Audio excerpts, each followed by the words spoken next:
Hello and good morning, everybody, and welcome to another Switch stream with Steven. I am Steven. My team is Switch Gaming. If you enjoy the content that you see today, please give us a follow on YouTube at The Switch Gaming YT, Twitter, The Switch Gaming, Facebook, The Switch Gaming, and Twitch, The Switch Gaming. Today we're going to get back to a little bit of modern testing before jumping back into Pioneer. I'm going to test a few variations of Prowess today. The first one is the one that you can see on the screen here. I'm going to go a little more all-in with Kiln Fiend with this build, and we're going to kind of see how this works.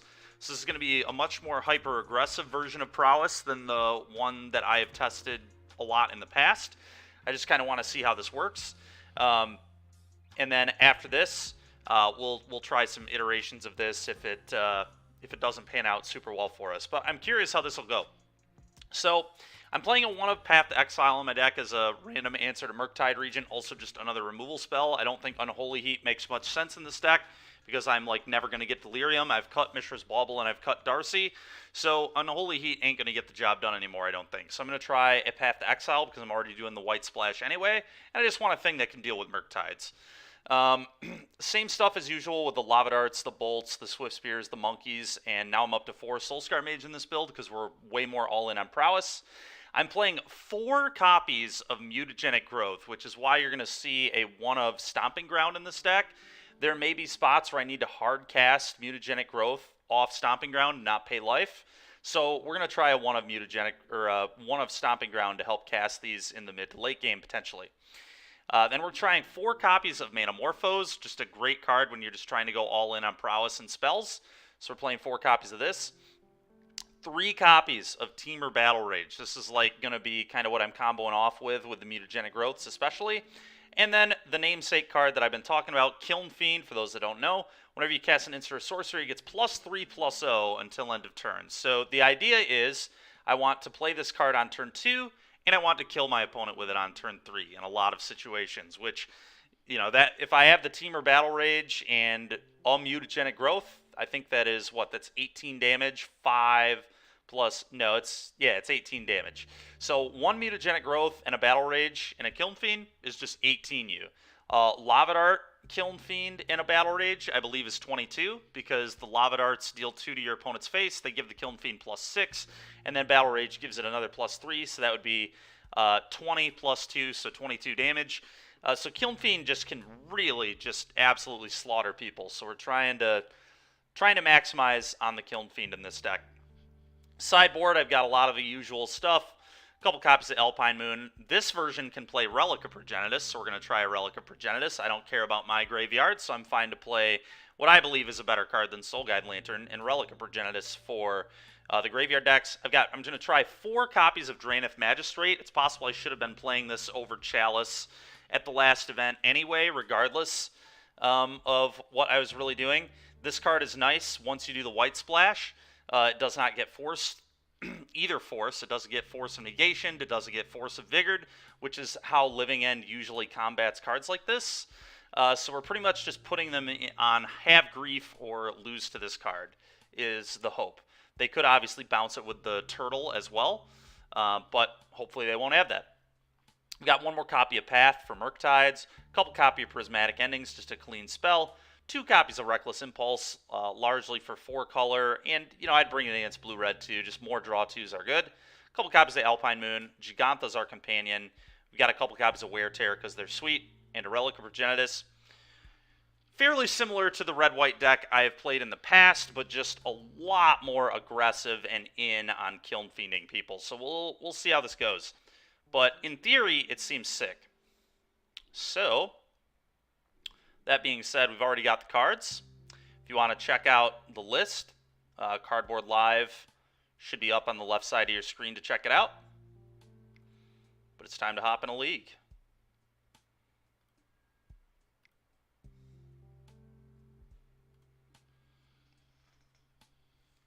For Mutagenic Growth, maybe a little excessive, but one thing that I really love about Mutagenic Growth in this format is everybody's playing Unholy Heat, and most people are playing Lightning Bolt. Mutagenic Growth saves every one of our creatures from Lightning Bolt except Ragavan, and it does save every one of our creatures from a non-delirious Unholy Heat, which is how 4 color is killing your stuff a lot. It's also really nice that Mutagenic Growth pseudo protects Ragavan from Ren minus, which is huge. Obviously, you still kind of get 2 for 1, but not really. It's more, you know, you get to attack the Ren and kill it with the Ragavan that you save is the idea, so it should hopefully still be good.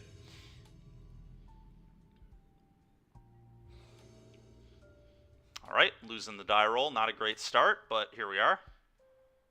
No companion from opponent, so very likely blue-red. Alright, so here we go. Is this a keepable hand? I think it is, honestly. It's a little awkward. It doesn't have that many threats in it.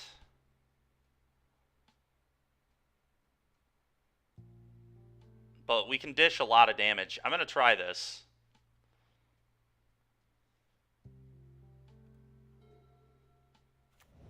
Sure. Hammer. Okay, we're playing against Hammer. Okay.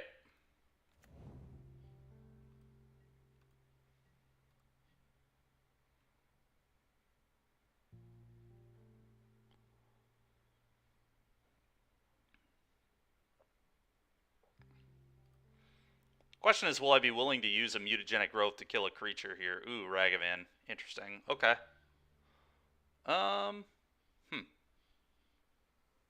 Okay. Now, what do we think here?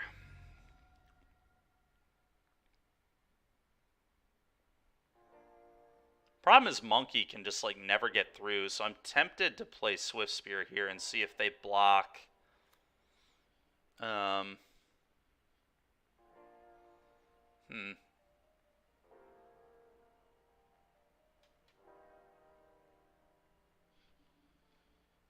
think I want to use a mutagenic growth as a removal spell here, so let's do this. If they don't block, great, I get a damage. If they do block, we get to kill a guy. I'm fine with paying 0 mana to kill a creature here. Gotta love free spells. If only they'd give me Probe back now, too. Alright, sure.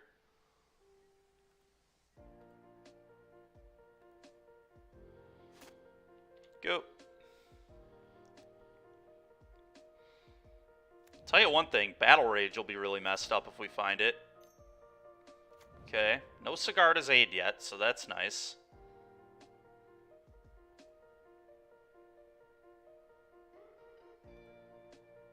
Okay.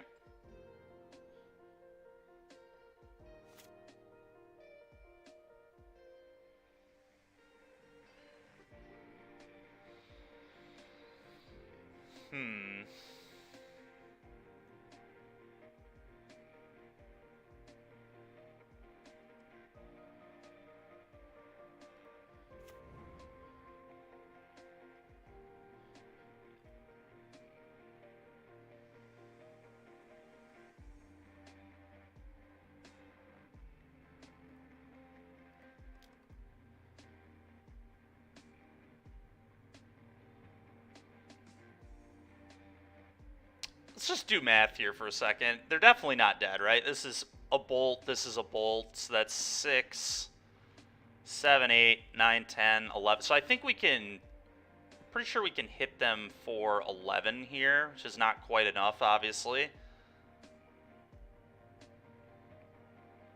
Unfortunate.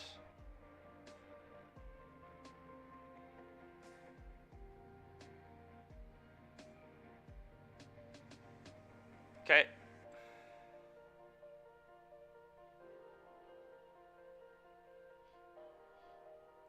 Really would have loved another Prowess creature here, because then next turn I would easily have lethal if they didn't block again, but here we are.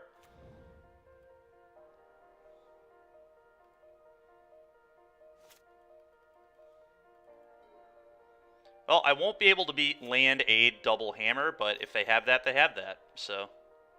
Pure steel. Okay. Paradise Mantle. Okay.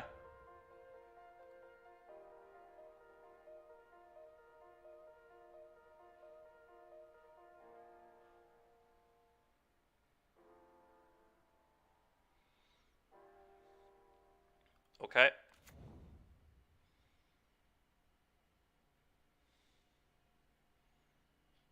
Okay. Would love to draw Teamer Battle Rage. That would kill my opponent immediately.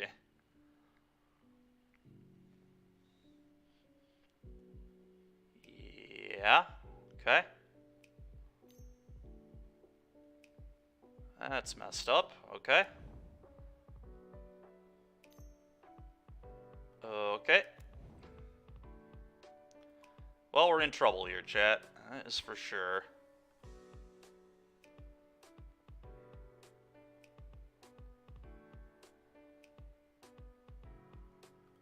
Okay. That one can't attack. Okay.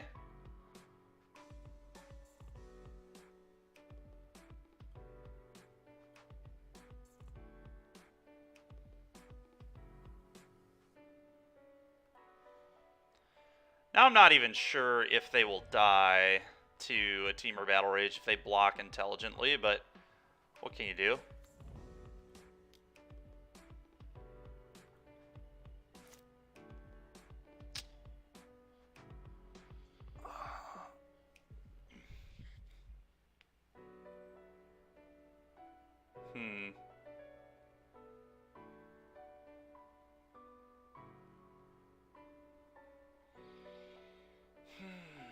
So now they're just going to block the Swift Spear.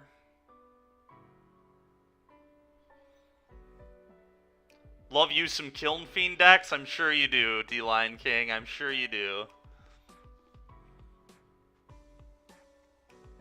Unfortunately for me, I think they have done the thing much better than I have this game, so I'm pretty sure I'm dead. Just trying to figure out if there's any way to punch through them here, but I don't think there is.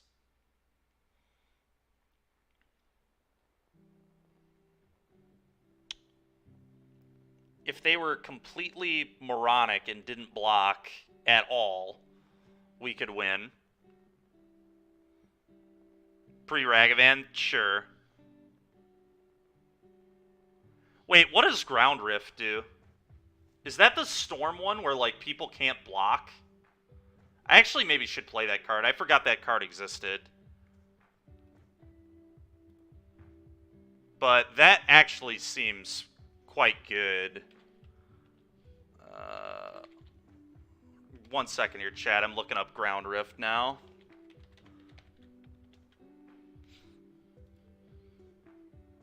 Target creature without flying can't block. Oh, it's target creature without flying. Interesting. So, funny enough, on this board, it would still probably be good enough. I could... Well, it's a sorcery, right? So that would be awkward. But yeah, Ground Rift actually makes a lot of sense. I could buy that.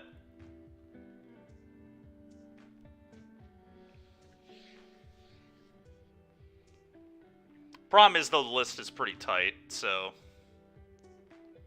As it is, though, I'm just gonna, I guess, attack and hope my opponent is a maniac. I guess I could pop this Canyon, too, although it doesn't really do me very much. I'm just gonna attack with both and see what they do. If they block even slightly reasonably, they win.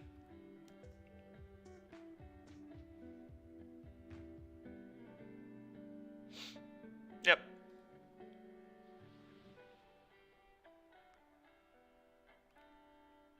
It's enough for me. Just needed to see if they would block. Alright, growths are not good against this deck, so that's a free cut. Path, Ending, Alpine Moon.